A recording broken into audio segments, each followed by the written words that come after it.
우리 잠언 오늘을 사는 지혜 시리즈입니다. 잠언은 세상 살아가는 성도의 지혜를 제공하는 지혜서입니다. 그래서 성경의 카테고리 가운데 지혜수로 그렇게 분류가 됩니다. 우리가 이제 잠언을 수요일 저녁마다 공부를 하는데 첫 번째 잠언의 묶음은 지혜에 관한 묶음을 한번 또 몇 주간에 걸쳐서 했고요. 두 번째, 하나님을 더 잘 알아가는 것에 대하여서 하나님을 아는 것이 지혜죠.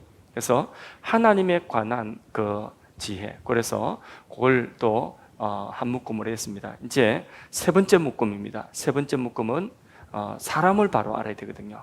그래서 사람의 마음을 더 깊이 알다라고 하는 묶음으로 오늘 첫 번째 시간 가집니다.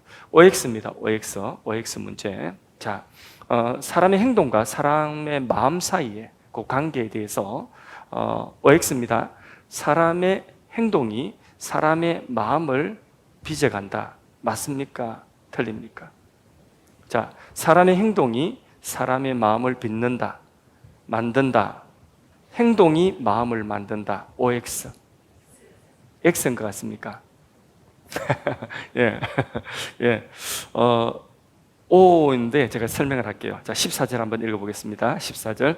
사악한 자의 길에 들어가지 말며 악인의 길로 다니지 말지어다. 사람은 누구나 길 위에 있거든요. 길 위에. 우리 모두가 길 위에, 의의 길 위에 있든지 악의 길 위에 있든지 길 위에 있습니다. 근데 그 길은 우리를 어딘가로, 그 길 끝으로 데리고 갑니다. 사람의 행동을 뭐에 비유하고 있죠? 여기 길에 비유가 있습니다. 악인의 길 위에, 사악한 자의 길 위에. 사람의 행동을 길 위에 있는 것으로 그렇게 비유를 지금 하고 있는 것이거든요. 왜 길로 비유했냐면 우리의 행동은 계속해서 반복된다는 것입니다. 그래서 악한 길 위에 있으면 그 행동이, 악한 행동을 계속 반복해서 그게 길이 되고, 그래서 그 길 끝에 악한 자의 결국을 보게 된다는 것입니다. 악한 행동, 죄를 짓는 것이 처음에는요, 그게 마음에 끄리낌이 있을 수 있어요. 도둑질하는 사람이 처음에 도둑질할 때에 가슴이 두근두근거리고, 그 물건 남의 물건 훔치고 도둑질하는 것이 그게 마음에 조마조마하고 이랬는데, 나중에는 그 도둑질하는 것이, 나중에는 도둑질하지 않으면 잠을 자지 못할 정도로, 오늘 밤에 오늘 여기 말씀처럼 그들은 이 악한 일을 행하지 않으면 잠들지 않는, 다시 말해서 깨어있는 동안은 계속해서 악한 일을 반복하고, 그것이 자신의 인격이 되고, 그리고 그 결국은 무엇이냐? 그 결국은 악한 자가 되고 만다는 거죠.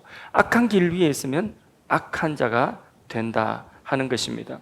그래서 행동이 습관을 이루고 그의 인격이 되고 그의 운명이 됩니다.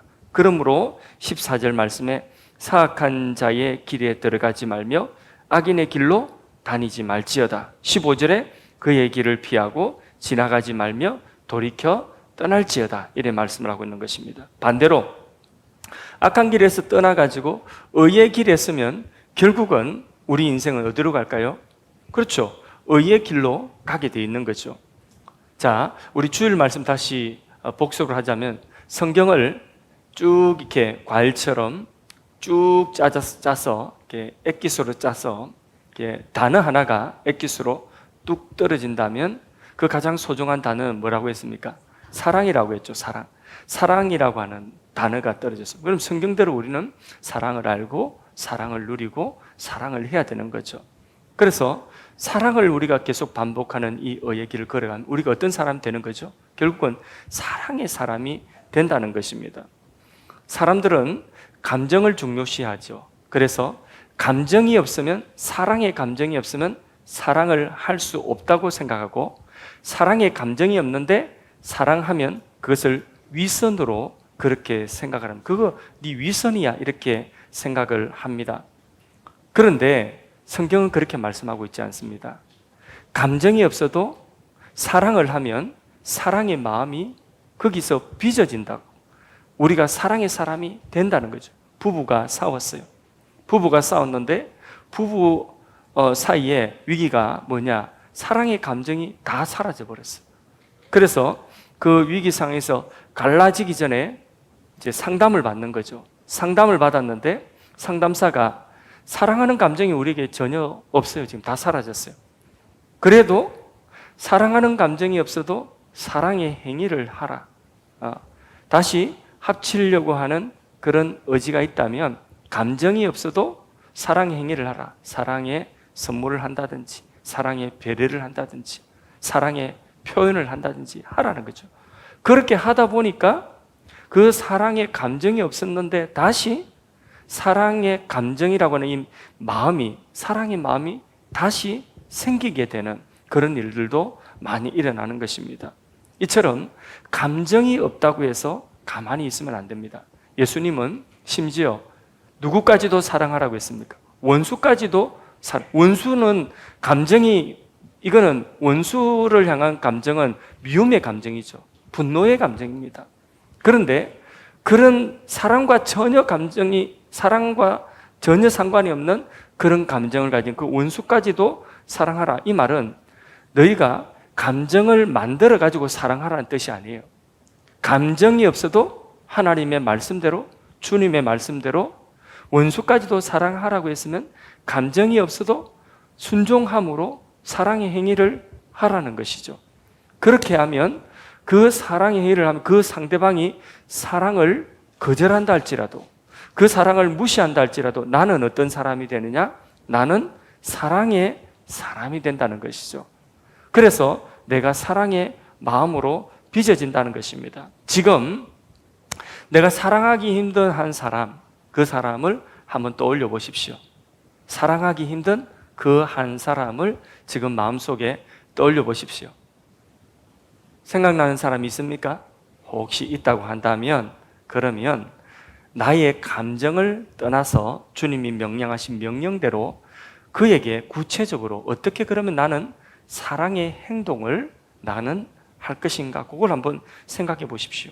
그래서 그렇게 하면 내 마음이 사랑의 행동을 통해서 내 마음이 사랑의 마음으로 빚어져 간다. 그게 오늘 말씀이에요. 그러므로 행동이 뭘 빚어간다고요?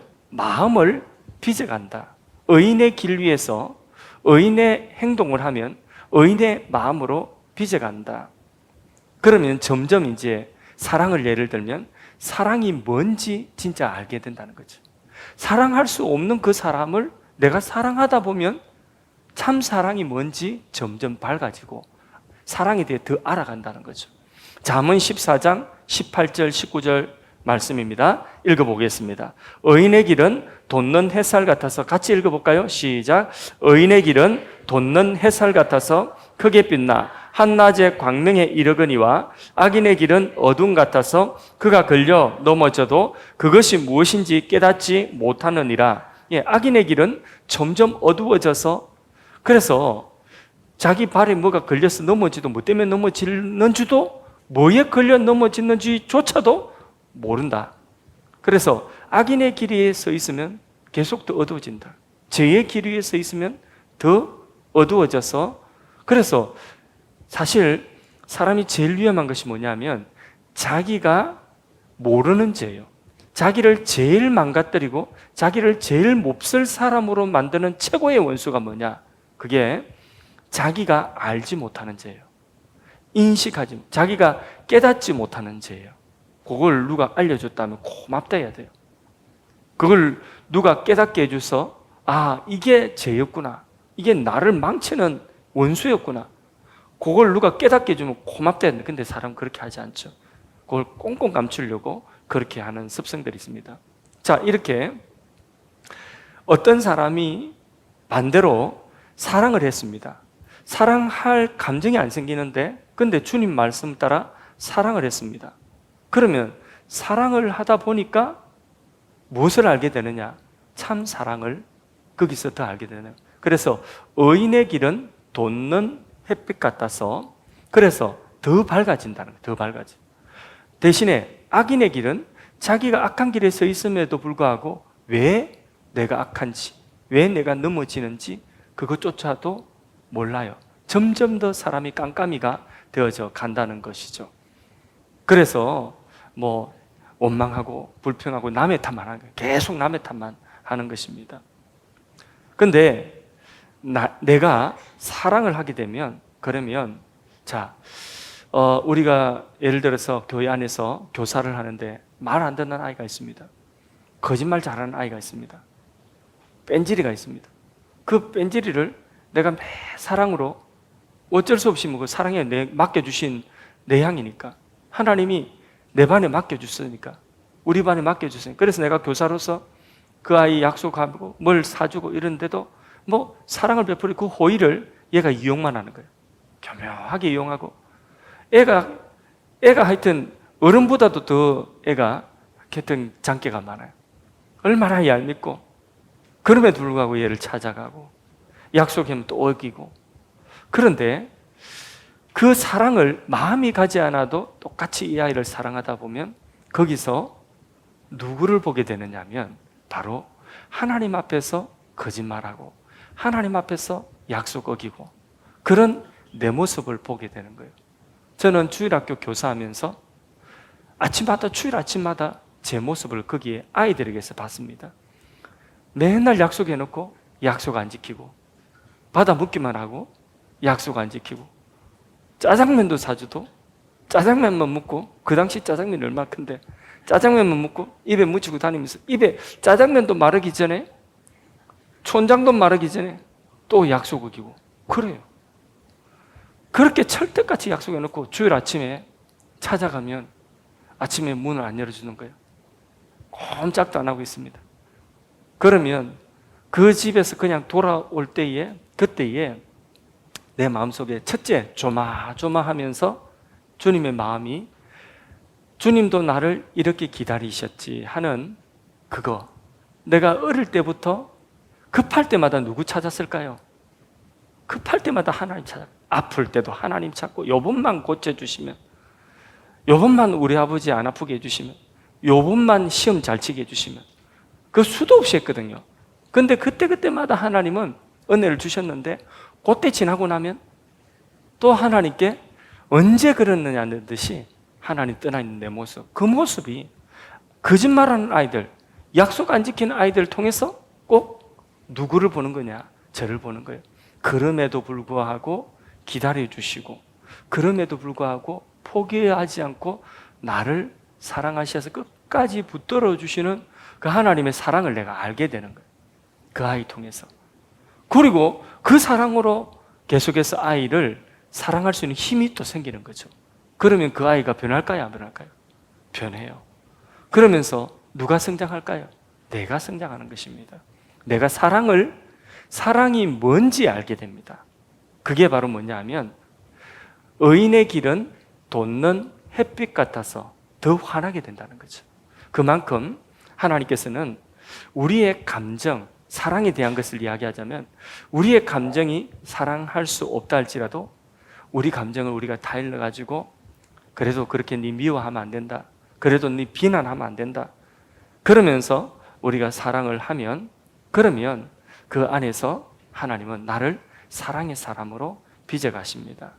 예, 한번 따라할까요? 행동이 마음을 빚는다.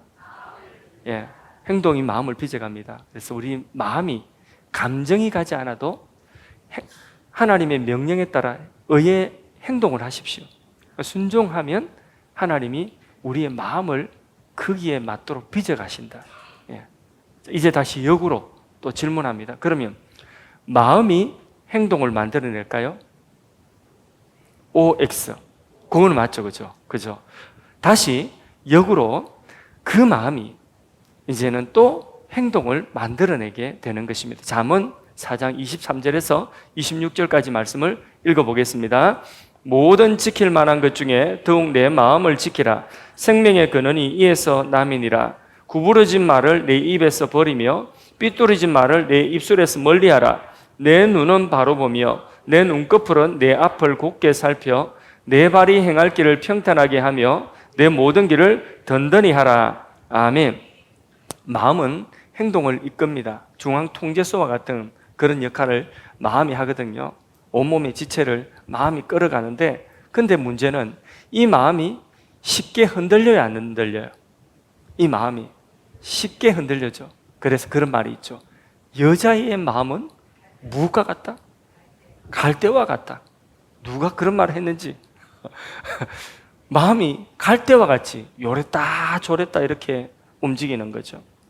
그게 문제라는 거죠. 마음의 심지가 곧제. 그래서 마음을 지키지 않으면 눈이 뭘 하나만 보아도 마음이 거기 쏙 뺏겨가지고, 아이들이 핸드폰, 휴대폰을 보면서 눈이 그 핸드폰 안에 영상 하나만 잘못 딱 접하면, 그러면 그 마음이 그 눈에 따라서 눈이 보는 것을 향해서 마음이 거기 쏙 뺏겨가지고 공부고 뭐고 거기 빠져가지고 못 나오는 거죠.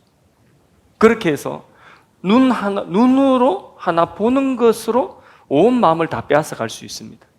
또 여기 25절에 눈이 그렇대. 24절에 구부러진 말, 삐뚤어진 말 한마디, 작은 말 한마디가 우리 마음을 또 그렇게 다 무너뜨릴 수도 있다는 거죠.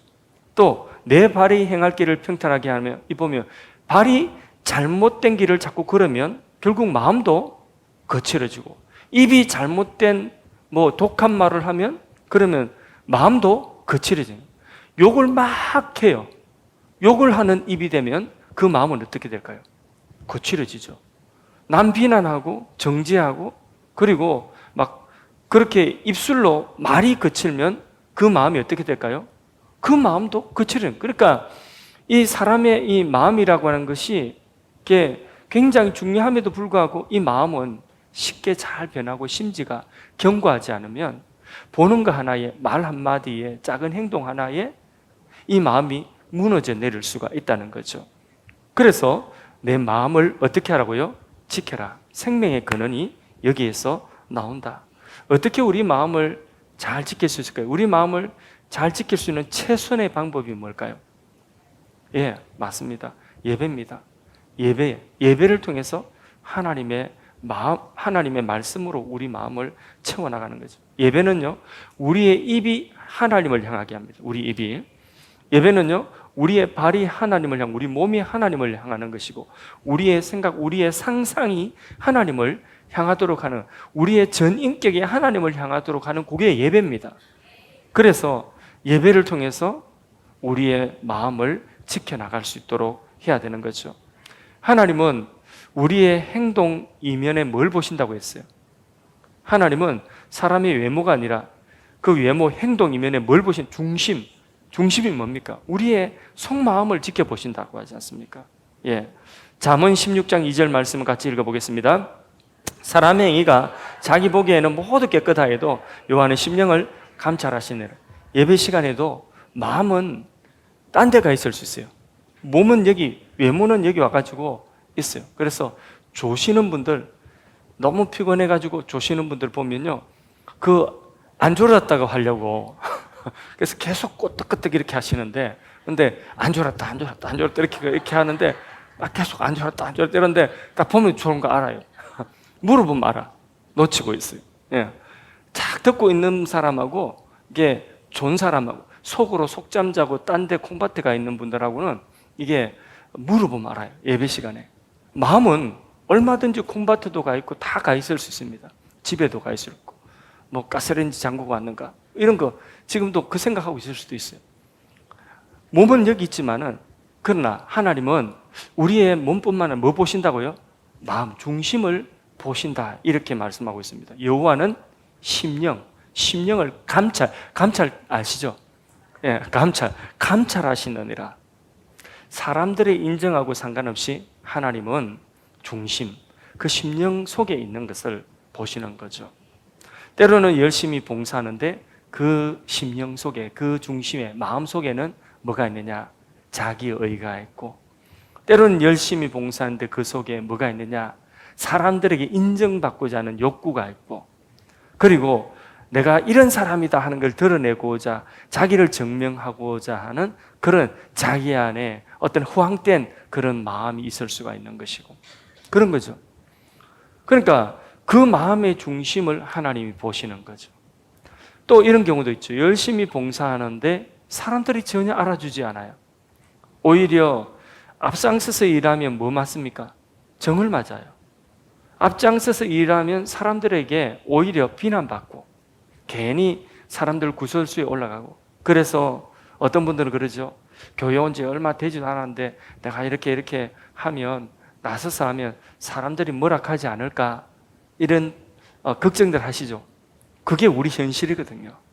그러니까 열심히 하는데 인정은커녕 칭찬은커녕, 열심히 하는데 오히려 비난받고 오히려 사람들에게 구설수에 오르고, 그런 경우들 있죠. 그러나 그 중심의 심령은 누가 감찰하신다고요? 하나님이 감찰하여 중심을 보고 계신다는 거죠. 하나님은 속을까요? 속지 않을까요? 외모에 속지 않고 행위에 속지 않습니다. 그 행위 이면의 숨은 동기까지도 하나님 아시는 거죠. 마음을 살피시는 그 하나님 앞에서 스스로 깨끗한 마음을 만들 수 있는 사람은 사실은 없습니다. 우리가 열심히는 하지만은 그 마음속에 여전히 인정받고 싶어하는 그런 인정 욕구가 어쩌면 하나님을 위한 마음보다 더 앞장서 가지고 더 클 수도 있는 것입니다. 그래서 잠언 20장 9절에 내가 내 마음을 정하게 깨끗하게 하였다, 내 죄를 깨끗하게 하였다, 내 마음이 완전히 깨끗하다 할 자가 누구냐? 완전히 내 마음이 깨끗하다 할 자가 있다는 뜻이 없다는 뜻이요. 예, 의인은 없나니 하나도 없다, 한 명도 없다. 우리 모두 그러면 마음이 깨끗지 않다, 완전히 깨끗지 않다. 그러면 거기에 뭐가 필요하냐? 주님의 은혜가 필요하고 우리의 겸손이 필요한 거죠, 그죠? 그래서 우리는 항상 하나님의 은혜 안에 살아가야 돼요. 예. 잠언 28장 13절 말씀도 읽어보겠습니다. 읽습니다.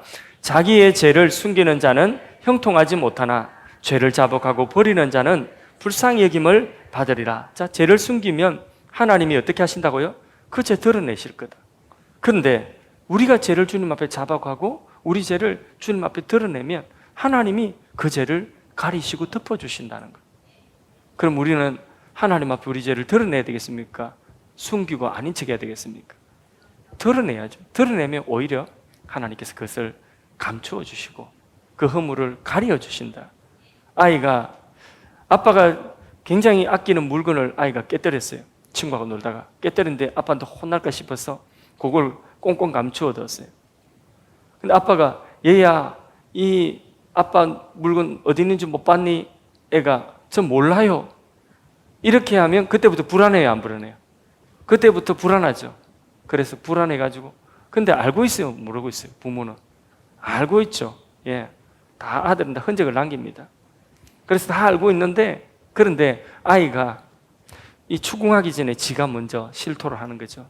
아빠 사실은 제가 친구하고 놀다가 깨뜨렸어요, 잘못했어요. 이렇게 하면 아빠가 지금 그러면 거기에 대한, 그게 얼마짜린데 10,000원에 한 대, 100만 원이니까 100대 맞자. 이런 아빠가 있습니까? 있다고요? 없죠, 그렇죠? 그런 아빠는 없습니다. 죽습니다, 그렇게 하면. 그렇게 하는 아빠는 내 평생에 못 봤습니다. 예. 그러면 뭐라고 합니까? 오히려 정직하게 고백하면, 그래, 괜찮다, 또 사면 된다, 네가 말해줘서 고맙다, 그러지 않겠습니까? 하나님도 그런 거예요. 우리 죄를 자백하면, 그러면 아이 몹쓸로마가 아니라 우리 죄를 자백하면 그는 미쁘시고 오로사 우리 죄를 사하시고 우리를 깨끗게 하신다는, 그게 뭐냐? 그게 은혜라는 거죠. 우리는 항상 이 은혜 안에 살아야 돼요. 우리 마음에는 항상 이 은혜가 있어야 돼요. 우리가 항상 연약한 걸 알고 그 연약함을 주님 앞에 자백하는 거죠. 사람들은 칭찬해요. 아이고, 목사님 그렇게 하셨어요? 아이고, 목사님 참 잘하셨네요. 사람들은 칭찬해요. 근데 나는 알죠. 내가 부족하고 내가 연약하다는 거 알죠. 아이고, 권사님 잘하셨는데요. 아이고, 집사님 잘하셨는데요. 훌륭하십니다. 아이고, 어떻게 그런 생각을, 그런 일을 하셨어요?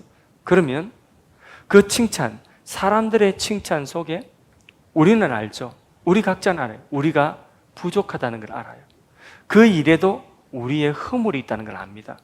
그 일에도 우리의 동기가, 그 중심을 감찰하시는 하나님 보실 때에는 우리의 동기가 온전치 못하다는 것을 우리도 알아요.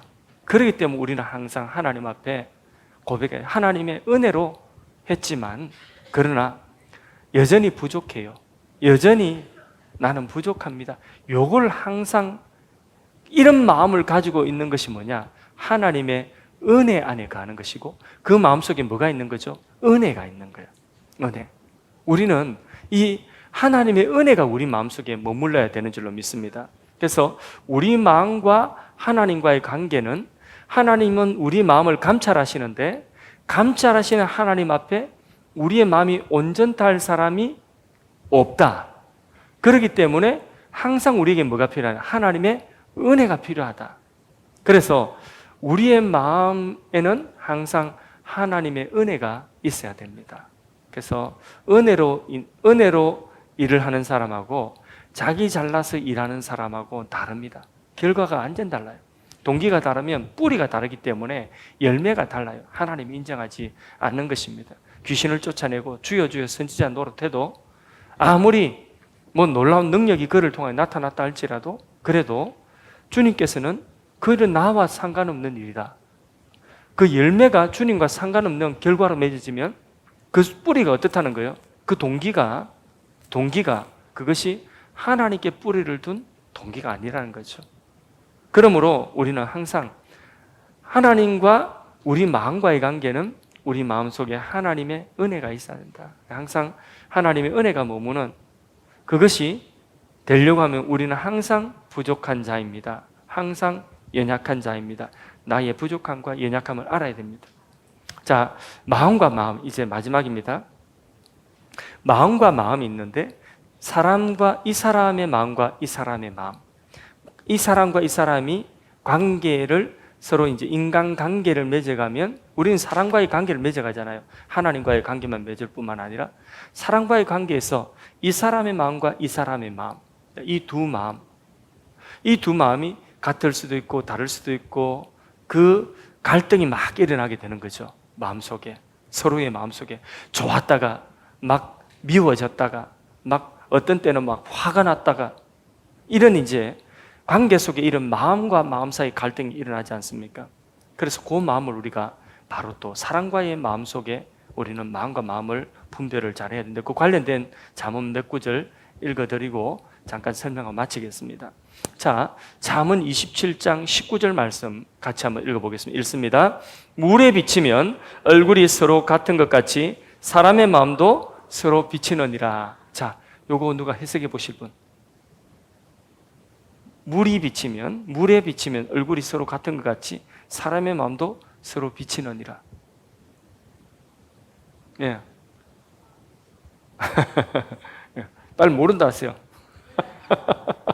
잘 모른다 하세요. 예, 그래야지. 물에 비치는 얼굴은 옆 사람 얼굴인지 내 얼굴인지 그게 비슷비슷하다는 거예요. 물결이 울렁울렁거리면 비슷비슷합니다. 이렇게 사람의 마음도 서로 비친다는 거예요. 서로 비치고 투영한다는 사람의 마음도 서로 비치느니라. 그러니까 사람의 마음도 이 사람 마음 속에 있는 그 내 마음하고 이게 서로 투영되는 부분이 있다는 거죠. 그래서 예를 들어서 아이들의 행동을 보면 어떤 행동을 보면 엄마가 과하게 분노합니다. 그 아이가 어떤 행동을 자기 아이인데 어떤 행동을 하는 걸 보면 그 엄마가 너무 과하게 분노합니다. 이게 뭐죠? 자신의 미운 모습. 자기가 생각할 자기 미운 모습이 누구에게 지금 있는 거죠? 그 아이에게는. 그러니까 과하게 분노하는 거예요. 자기 모습이 그게. 자기 모습. 자기한테 화내고 있는 거예요. 그 아이가 그렇게 야단 맞을 짓이 아닌데 자기한테 화내고 있는 거예요. 그렇게 막 그 야단 맞으면서 자란 아이가 바로 자라겠습니까? 그죠? 그건 뭐냐? 투영. 그 아이 속에 있는 그 모습이 누구 이야기라고? 자기 모습. 다른 사람의 행동을요, 어떤 사람은 타인의 행동을 그대로 받아들이지 않습니다. 타인의 말을 그대로 받아들이지 않습니다. 그걸 해석을 하는 거예요. 자기 주관적으로 해석하는 거예요. 해석을 하는데 그 해석이 바르지 못해요. 왜곡되게 해석은 부정적으로 해석을 하는 거예요. 오해하고 그 다음에 판단을 해버려요. 그래서 왜 그러냐? 왜 이 사람은 이렇게 다른 사람의 말과 행동을 곧이곧대로 받아들이지 않고 자기 마음대로 해석하고 오해하고 판단을 해버릴까? 그런 분들 종종 있습니다. 예. 그런 분들 보면 왜 그럴까요? 자기 안에 그 오해하는 그 모습이 자기 안에 있어요. 자기 모습의 투영인 거예요. 그게 보이는 거예요. 그래서 오늘 말씀에 사람의 마음도 물결에 비치듯이 서로 비친다는 거예요. 투영이라는 거예요.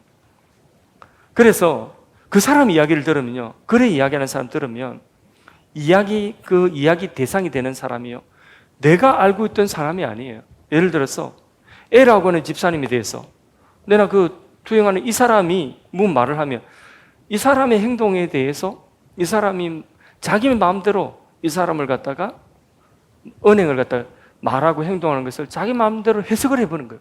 오해를 했죠? 판단했죠? 그걸 다른 사람도 이야기합니다. 다른 사람한테 이야기하는데, 근데 내가 이 사람을 알고 있는 이 사람하고 그 사람이 지금 이 사람이 이야기하는 건 완전 다른 사람이에요. 그러면 정말 그런가? 그래서 이 사람이 밥 사주면서 이 사람 이야기를 계속하면 어떻게 될까요? 밥 가지고 안 돼요. 그럼 커피까지 사주고. 그럼 어떻게 될까요? 선물까지 줬어. 그럼 어떻게 될까요? 그러면 이 사람 말이 맞는 것 같아요.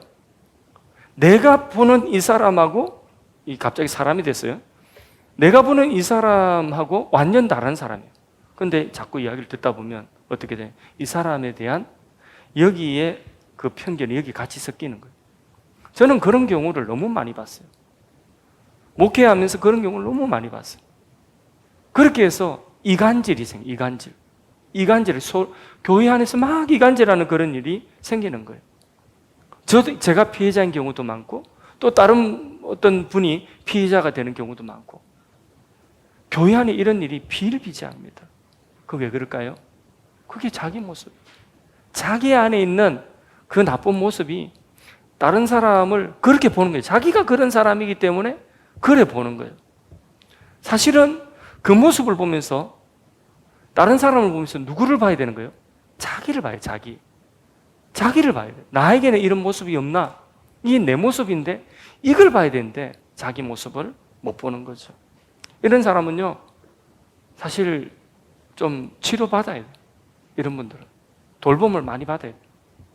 그래서 이런 이야기를 듣다 보면 막 교회 안에 관계가 깨어지고 막 사람 간에 이 여러 가지 복잡한 문제들이 생기게 되는, 다 그게 잘못된 그 사람에 대한 판단으로, 오해로 생기는 것입니다.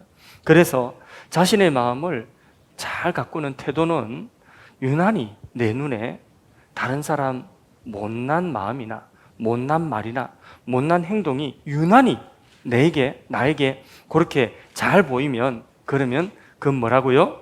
그 사람 통해서 내 모습 보라는 거예요. 그 사람 통해서 내 모습 보면 돼요. 그게 거울이에요. 이해가 되시면 아멘 합시다.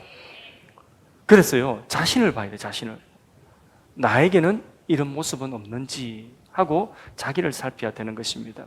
잠언 27장 19절 말씀에 물에 비치면 얼굴이 서로 같은 것 같이 사람의 마음도 서로 어떻게 한다고요? 비친다. 그런 뜻입니다. 그 속에서 자신의 모습을 성찰하라. 그것이 자기 마음을 지키는 잠언의 지혜이다. 자기 마음 지키는 지혜이다.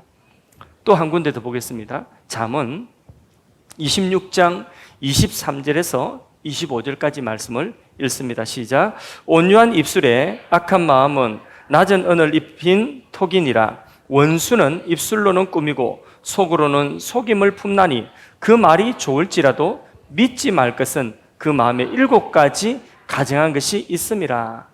자, 이 말씀의 뜻은 쉬우니까 다 아시겠죠?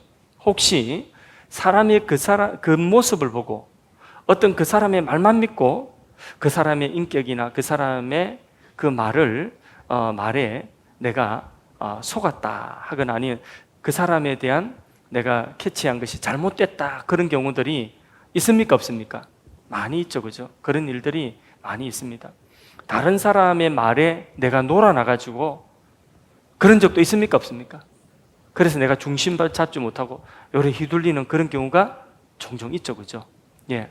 특히 기가 얇은 사람들은, 기가 얇다고 하잖아요. 예. 믿음에 심지어 붙지 않으면요, 사람들, 다른 사람의 말을 듣고 요리저리 흔들려 버려가지고, 그래서 그 말에 속아서 내가 놀아나 버린 거예요. 예. 그래서 마귀 놀이터가 되도록 만들어 버리는 그런 경우들도 있습니다. 23절에 온유한 입술에 악한 마음은 낮은 은을 입힌 톡이니라. 무슨 말이에요? 겉으로 볼 때는 은그릇처럼 보인다는 거죠. 근데 은그릇이에요? 아니에요, 아니에요. 예수님은 똑같은 말씀을 뭐라고 좀 더 리얼하게 표현하셨어요. 회칠한 무덤이다. 말만 온유하고 그럴듯한데 속에는 죽어 있다. 생명이 없다. 무덤이다. 한 동화 속에 이런 내용이 있습니다. 동화인데 주인공에게 비상한 능력이 있는데 이 능력은 어떤 능력이냐면 사람하고 악수를 하고 손을 잡아보면 그 사람의 마음을 볼 수 있는 그런 능력이 있는 주인공이에요. 동화예요, 동화. 그런데 미남 미녀인데 굉장히 미남이고 굉장히 미녀인데 이 미남 미녀의 손을 잡아보니까 그 손이 뭐냐면 독수리의 발톱인 거예요. 또 저 사람은 거인처럼 아주 우락부락하게 참 그 악당처럼 생겼는데 손을 잡아보니까 그 사람의 마음속에 어린아이가 있는 거예요. 어린아이처럼 굉장히 여린 거예요. 그런 능력이 있다면, 초능력이 있다면 사람들에게 속겠습니까? 안 속겠습니까? 안 속고 살겠죠. 그죠? 예.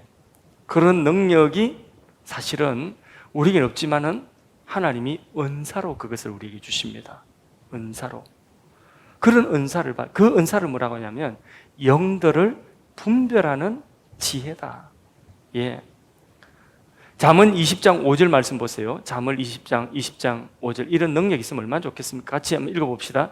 사람의 마음에 있는 모략은 깊은 물 같으니라. 그럴지라도 명철한 사람은 그것을 길어내느니라. 인간 마음속에 있는, 사람 마음속에 있는 그 마음을 뭐라고 했냐? 깊은 물속처럼 보이지 않는다. 그런데 그럴지라도 명철한 사람은 그 마음속에 있는 것을 어떻게 한다고요? 길어낸다, 길어낸다. 속는다는 이야기, 속지 않는다는 이야기. 속지 않는다는 거죠. 감은 이슬에 속지 않는다. 이간질하는 말에 속지 않는다. 가짜뉴스에 속지 않는다는 것입니다. 가짜뉴스에 얼마나 많이 속는지 요즘에는.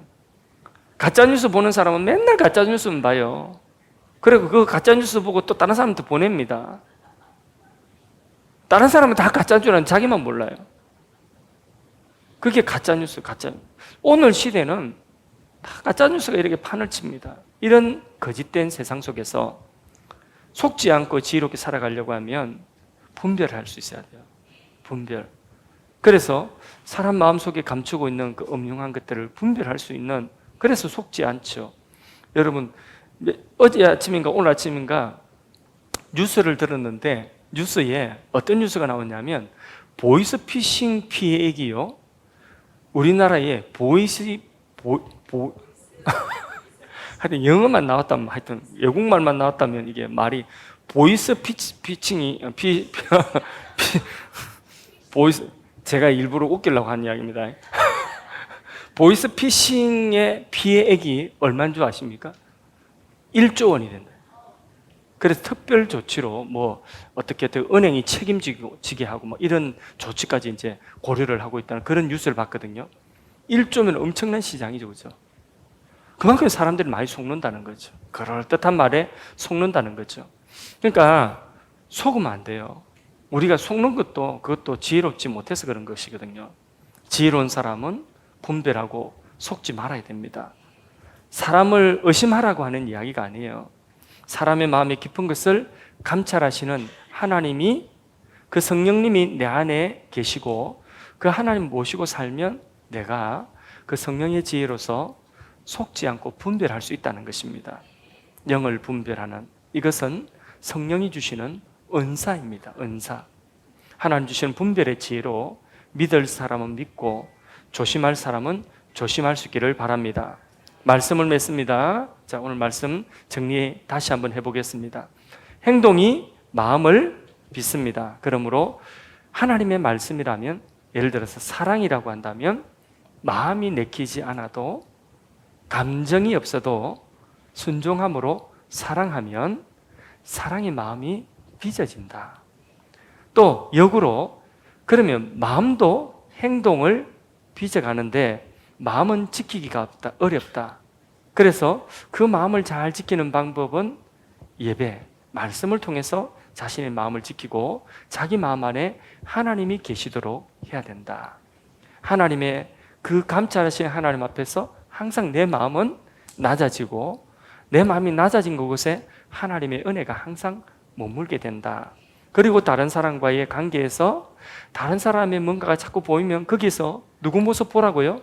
내 모습 보고 또 다른 사람에게 속지 않으려면 내 안에 하나님의 성령이 계시면 성령의 분별하시는 지혜로서 우리가 속지 않고 살아갈 수 있는 마음의 분별력을 가질 수 있다. 너무 좋은 말씀들이죠, 그죠? 예, 우리 찬송하겠습니다. 438장 찬송하겠습니다.